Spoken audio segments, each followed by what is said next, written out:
Yo, what's going on? It's Delvin Breaux here. I was just thinking about I was going over my segment 2, and um, I just wanted to go back over, what y'all missed in part 1.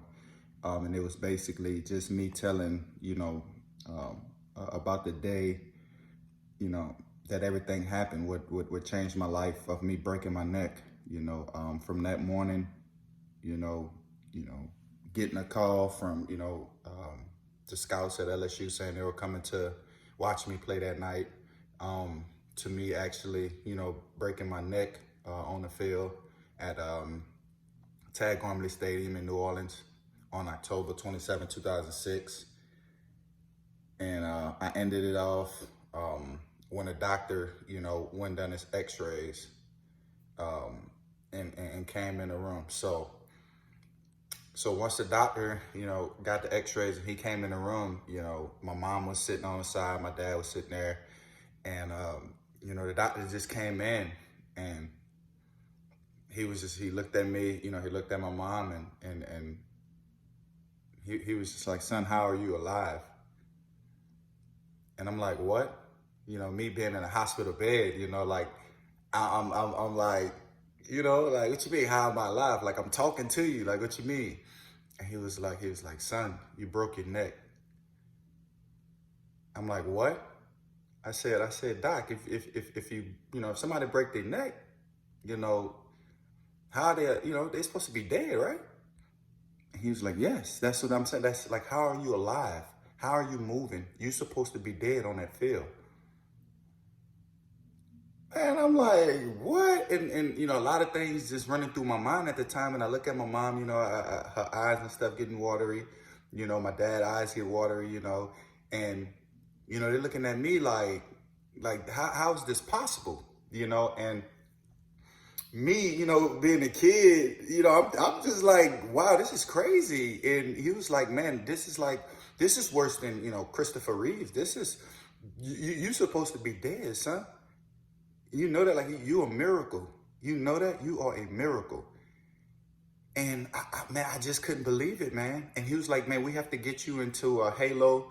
We have to get you into a halo immediately, man, so we can stabilize your neck and, to where nothing doesn't move or shift from here on out." And, me and my mom, like, "Man, I broke my neck." I'm like, and I'm still alive.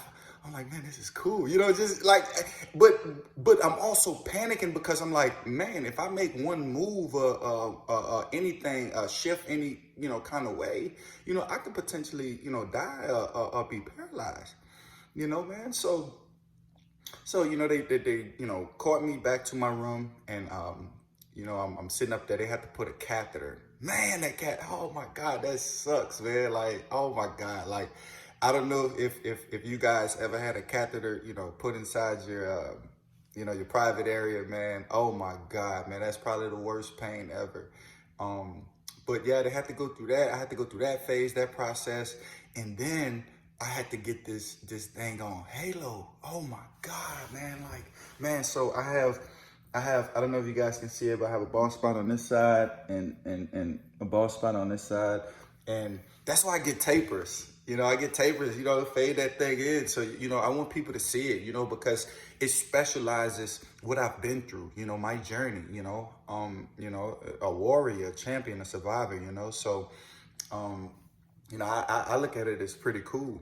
So leading up until me getting a halo, put on my head, the doctors are like, "We need to go into immediate surgery. We need to make sure we get, at least one of the parts taken care of now, just so we know everything is secure. He can breathe." But what I didn't understand was me, like, so my disc slipped in my esophagus. How was I able to breathe?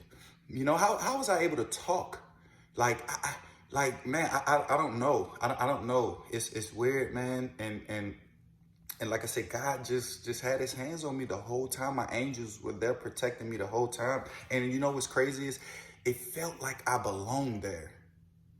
You get what I'm saying? Like, it felt like I belonged there. It felt like I was at peace, if the doctor was taking care of me, just felt like I belonged there, in that moment, that time, it just felt like I belonged there, So, So leading up into to getting halo put on my head, you know, they were talking about, oh, we have to go into media surgery.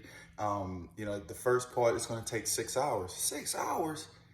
Like, I'm gonna be under for 6 hours. That's what I was telling my mom. I'm like, Mom, that's absurd. Like, Mom, anything can happen, you know. And she was like, son, I mean, what are we gonna do? You know, we have to do something. The risks are high, you know. And Doc was like, if I make any wrong move, I miss any wrong move, anything, you can die in surgery.